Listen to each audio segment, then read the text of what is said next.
आप सभी को नमस्कार। दैनिक उत्तर लेखन के कार्यक्रम में एक बार फिर से आप सबका स्वागत है। और हम भूगोल के प्रश्नों को देख रहे थे। आज का जो हमारा प्रश्न है जिसका हमें डिस्कशन करना है, जो कल आपको अभ्यास करने के लिए दिया गया था, चैनल के कम्युनिटी टैब में मिला था, साथ ही साथ आपका जो टेलीग्राम ग्रुप है उसमें भी प्रश्न को शेयर किया गया था।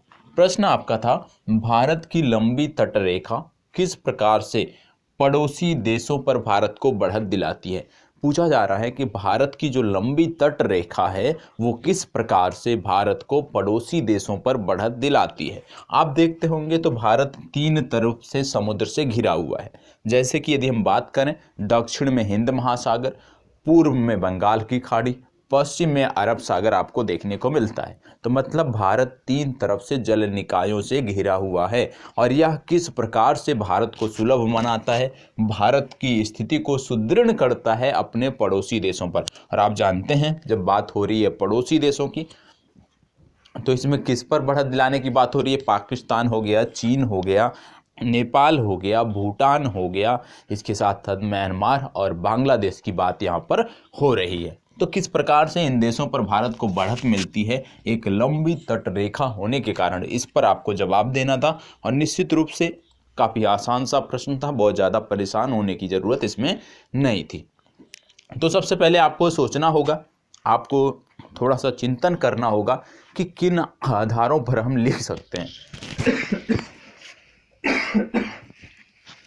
किन आधारों पर आप लिख सकते हैं। तो सबसे पहले आप यदि देखें तो निश्चित रूप से सामरिक संदर्भ भी दिखता है कि भाई लंबी तटरेखा होने के कारण हमें सामरिक संदर्भों में भी बढ़त मिलती है, आर्थिक संदर्भों में भी बढ़त मिलती है और राजनैतिक संदर्भों में भी बढ़त मिलती है। ये आपको स्पष्ट दिखाई देगा। कैसे, आइए समझते हैं। सबसे पहले हम बात करते हैं आर्थिक दृष्टि की कि किस प्रकार से आर्थिक दृष्टि से भारत मजबूत होता है। क्यों मजबूत होता है कि भारत के तीन तरफ समुद्र है, सागर है, इस वजह से भारत की स्थिति किस प्रकार से मजबूत होती है आर्थिक दृष्टि से, उसको हम समझने का प्रयास करते हैं।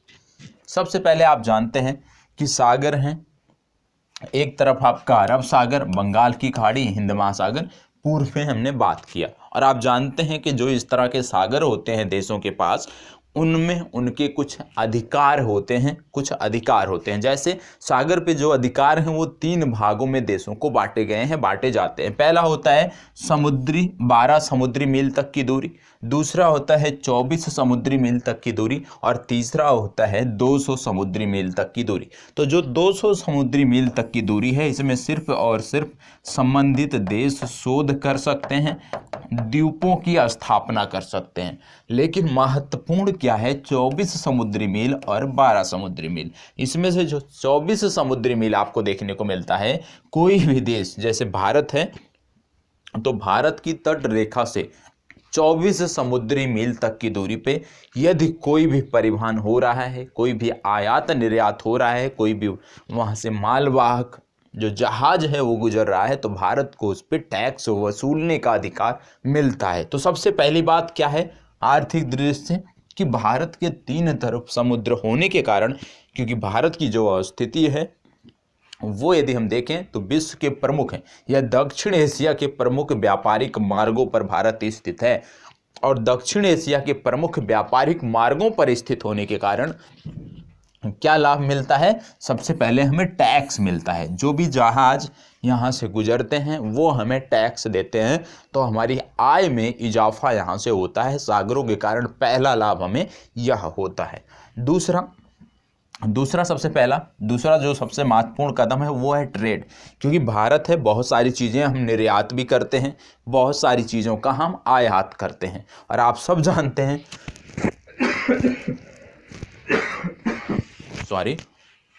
आप सब जानते हैं कि आयात और निर्यात सबसे आसानी से, सबसे सुलभ तरीके से यदि संभव होता है तो वो होता है जल मार्ग के द्वारा। और जब जल मार्ग हमें मिलता है, क्योंकि हमारे तीन तरफ समुद्र हैं, तो सबसे पहली बात क्या है कि हमें व्यापार में सहूलियत होती है। उदाहरण के रूप में यदि अफगानिस्तान को देखें तो बहुत प्रयास किया भारत ने कि अफगानिस्तान से व्यापार को बढ़ाया जाए, अफगानिस्तान को निर्यात को बढ़ाया जाए, लेकिन हम सफल उस अनुपात में नहीं हो पा रहे हैं जैसा कि हम नेपाल के संदर्भ में हैं, जैसा कि हम श्रीलंका के संदर्भ में हैं। क्यों क्योंकि अफगानिस्तान जो है उसकी कोई जलीय सीमा नहीं लगती है और पाकिस्तान से होकर हम व्यापार कर नहीं सकते हैं, तो वायु मार्ग से ज़्यादातर व्यापार हमारा होता है। या तो हम, आप जानते हैं, चाबहार पोर्ट हम बना रहे थे ईरान में, तो उसके माध्यम से ईरान होकर अफगानिस्तान जाते थे। तो इससे क्या होता था कि जो हमारा लागत होता था, जो हमारा माल होता था, उसकी परिवहन लागत ज़्यादा आती थी, जिससे उसका कॉस्ट बढ़ जाता था और वह उस अनुपात में अफगानिस्तान के लोगों के लिए अच्छा नहीं होता था, क्योंकि निश्चित तौर पे पूरे विश्व से व्यापार अफगानिस्तान का है, तो चीज़ें महंगी मिलती थी। और अफगानिस्तान में यदि हम देखें तो बेरोजगारी और सारी चीज़ें बहुत बदहाल स्थिति में अभी अफगानिस्तान है, अशांत है। तो इस वजह से क्या होता था, भारत का जो निर्यात होता भी था वो भी बहुत कम होता था और उसकी लागत बहुत ज़्यादा आती थी। तो कहने का मतलब है कि व्यापार का जो सबसे आसान तरीका है वो है जल मार्ग के द्वारा, और जब जल मार्ग हमें मिलता है तो हमें व्यापार में आसानी होती है, हम आसानी से निर्यात कर सकते हैं। और तीन तरफ समुद्र होने का फायदा क्या है, मान लीजिए हमें दक्षिण एशिया में कोई व्यापार करना है तो हम अपने कोलकाता पोर्ट से करते हैं, क्योंकि ये आपके पूर्व में स्थित है और आसानी से हम व्यापार कर सकते हैं। जब हमें कोई व्यापार यूरोप को करना होता है तो हम मुंबई से करते हैं, ठीक है, केरला से करते हैं, तो हमें आसानी होती है। तो कहने का मतलब, अगर मान लीजिए एक ही तट पर समुद्र होता तो हमें घूम के जाना पड़ता, ठीक है, तो इससे क्या होता, परिवहन लागत ज़्यादा आती और उसका कॉस्ट बढ़ जाता। तो कहने का मतलब है कि जो व्यापार हम करते हैं, तीन तरफ समुद्र होने के कारण हमें उसका फ़ायदा मिलता है और व्यापार हमारा बढ़ता है। व्यापार बढ़ेगा तो निश्चित रूप से आय अर्जित होगी। तीसरा महत्वपूर्ण है टूरिज्म, पर्यटन। क्योंकि तीन तरफ समुद्र है तो भारत के ही लोग नहीं बल्कि विदेशों से भी लोग आते हैं टूरिज्म के लिए। हमारे द्वीपों पर, जैसे अंडमान निकोबार हो गया, लक्षद्वीप हो गया, हमारे कई राज्य ऐसे हैं जो तटीय राज्य हैं जो पर्यटन के लिए विश्वविख्यात हैं। जैसे आपका केरल हो गया, आपका गोवा हो गया, तो बहुत सारे पर्यटक यहाँ पर आते हैं और इससे हमें आय होती है। तीसरा सबसे महत्वपूर्ण आर्थिक दृष्टि यदि हम देखें, तीन तरफ समुद्र होने के लिए, क्योंकि समुद्र में क्या होते हैं, बहुत सारे संसाधन हमें मिलते हैं, रिसोर्सेस मिलते हैं।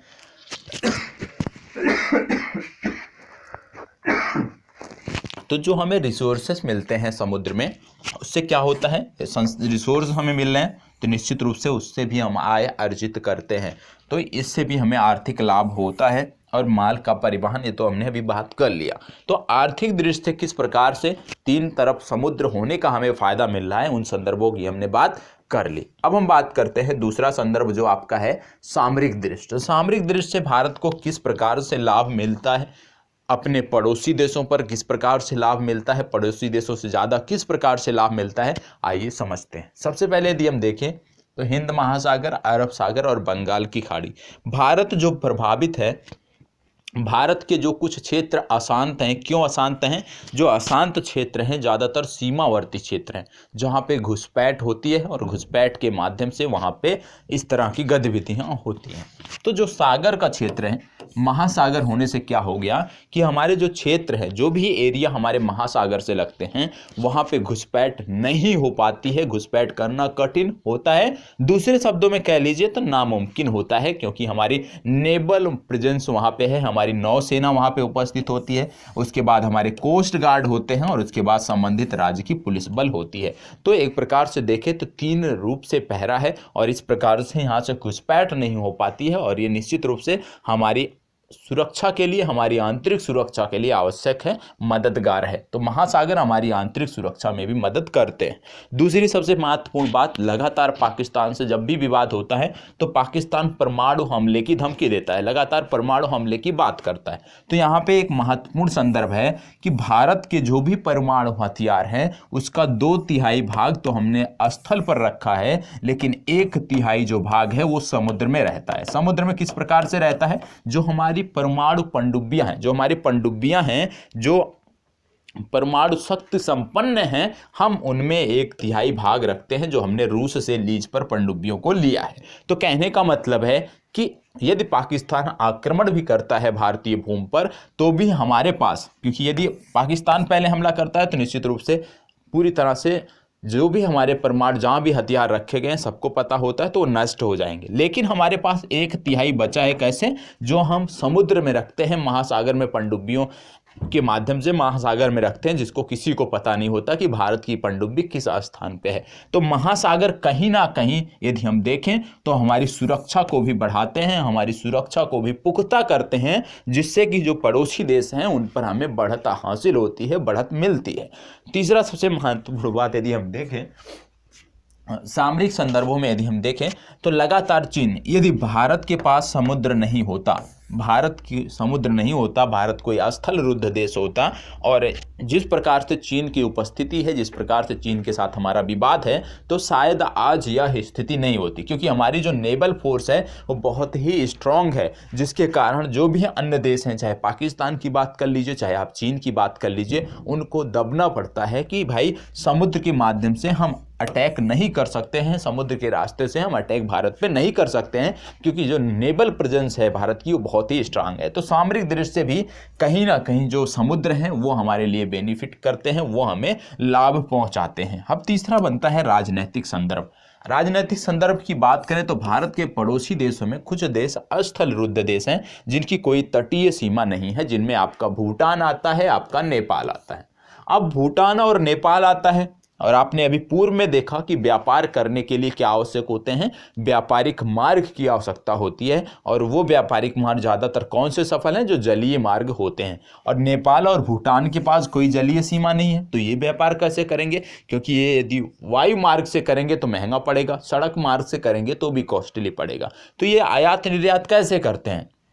तो इनको आयात निर्यात करने के लिए भारत सरकार ने कोलकाता बंदरगाह दे रखा है। कोलकाता बंदरगाह के माध्यम से इन दो देशों का आयात और निर्यात होता है, क्योंकि कोलकाता बंदरगाह के माध्यम से इनके सामानों को, इनके निर्यात को समुद्री मार्ग मिल जाता है, और आसानी से जहां भी ये चाहें निर्यात कर सकते हैं। तो ये कैसे मिल सका? क्योंकि भारत के 3 तरफ समुद्र है, और इससे क्या होता है कि हमारे राजनीतिक जो संबंध हैं वो मधुर बने रहते हैं। आपने देखा कि पिछले दिनों नेपाल के साथ लगातार विवाद हुआ, लेकिन फिर भी अब मित्रवत संबंध फिर से पुनः बहाल हो रहे हैं। अभी हमारे थल सेना अध्यक्ष यहाँ के दौरे पर गए थे, तो निश्चित रूप से यदि हम देखें तो नेपाल क्यों, हालांकि चीन के बहकाव में तो आ जाता है, लेकिन उसकी मजबूरी है कि वो भारत का खुलकर विरोध नहीं कर सकता, क्योंकि यदि हमने उसके ट्रेडमार्क को बंद कर दिया तो यदि वो चीन के माध्यम से व्यापार करना चाहे, चीन के माध्यम से दक्षिण चीन सागर होकर व्यापार करना चाहे, तो कॉस्ट बढ़ जाएगा और उसका निर्यात जो है शून्य के बराबर हो जाएगा, कोई फायदा उसको नहीं मिलने वाला।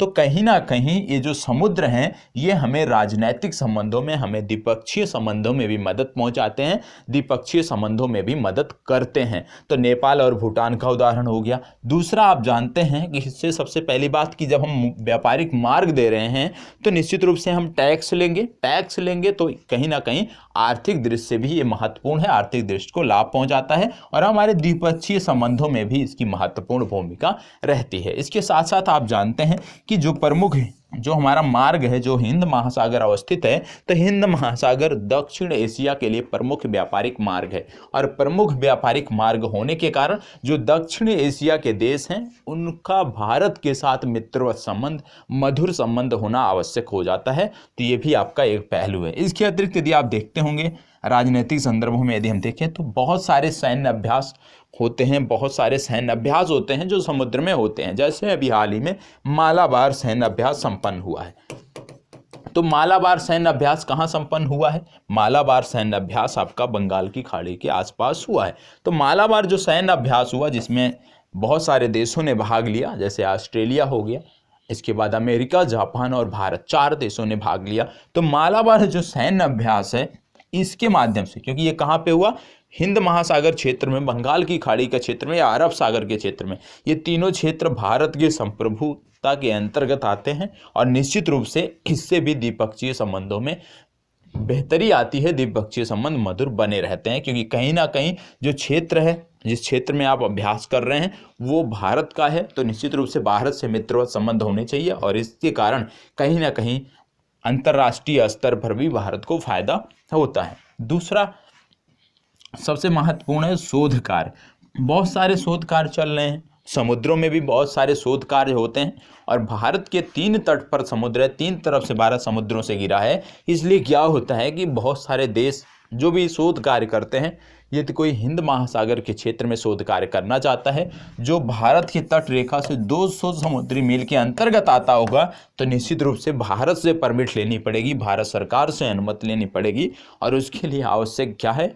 आवश्यक है कि भारत के साथ यदि आपकी मित्र संबंध है तभी भारत सरकार इसकी अनुमति देती है। तो इस प्रकार से भी यदि हम देखें तो राजनीतिक संबंधों में भी कहीं ना कहीं समुद्र का योगदान है, कहीं ना कहीं सागर का महत्वपूर्ण योगदान है। तो इन्हीं संदर्भों में आपको अपना उत्तर लिखना था और आप में से बहुत सारे लोगों ने प्रयास किया, ऑफलाइन के छात्रों ने। तो अभी तक जिन लोगों ने नहीं किया है, जो ऑनलाइन देखते हैं नहीं किया है, प्लीज़ आप अपना उत्तर लिखें और टेलीग्राम ग्रुप पर शेयर करें। टेलीग्राम ग्रुप की लिंक प्रत्येक वीडियो के डिस्क्रिप्शन में आपको मिल जाती है, जहां पे आपके उत्तरों में जो भी कमियां रहेंगी वो मेरे द्वारा आपको बताई जाएंगी, अवगत कराई जाएंगी। तो यहीं पे अपनी चर्चा को विराम देते हैं। धन्यवाद।